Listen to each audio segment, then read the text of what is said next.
Avant de vous lancer dans l'achat d'un drone ou dans toute démarche depuis la plateforme AlphaTango, il est essentiel de bien comprendre ceci.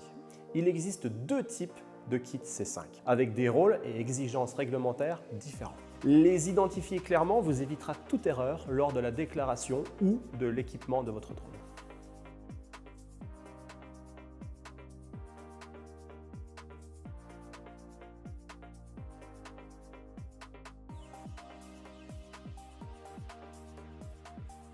Pour passer un drone de classe C2 comme le DJI Mavic 3 ou le DJI Matrice 4 en classe C5, il ne suffit pas d'ajouter un kit accessoire. Il faut effectuer une conversion complète du drone. Cette conversion nécessite un passage en atelier pour l'installation d'un FTS interne par Dronavia ou par l'un de ses nombreux revendeurs agréés en Europe. Une fois équipé du kit de conversion, à savoir un PRS plus FTS interne, le drone DJI Mavic 3 devient un drone Chronos AD Mavic 3. Conforme à la classe C5.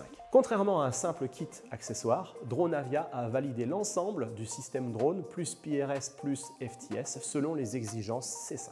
Gardez bien en tête qu'il y a un changement de fabricant au sens réglementaire. Le drone n'est plus reconnu comme un drone DJI mais comme un drone Dronavia Chronos AD. Cela implique l'attribution d'un nouveau numéro de série au drone permettant d'assurer sa traçabilité en tant qu'aéronef Dronavia et répondre aux exigences réglementaires européennes. Attention toutefois, le numéro d'identification à distance reste inchangé et correspond donc au numéro de série d'origine du drone DJI.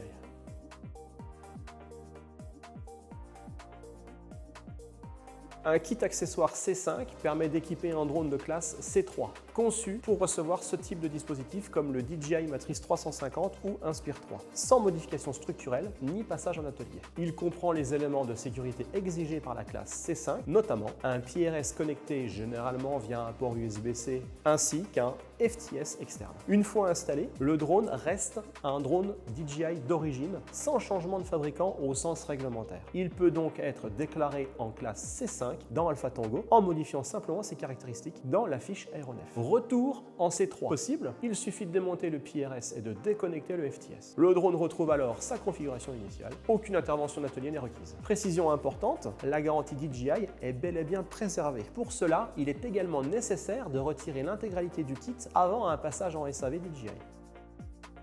Kit de conversion, kit accessoire, c'est bien compliqué tout ça. Allez, je vous résume tout. Un kit de conversion transforme le drone en profondeur pour répondre aux exigences C5, avec modification structurelle et installation permanente, voire semi-permanente, d'un FTS interne. Et un kit accessoire ajoute les équipements de sécurité requis à un drone déjà conçu pour être compatible C5, sans modification structurelle, et avec une configuration généralement plus facilement réversible.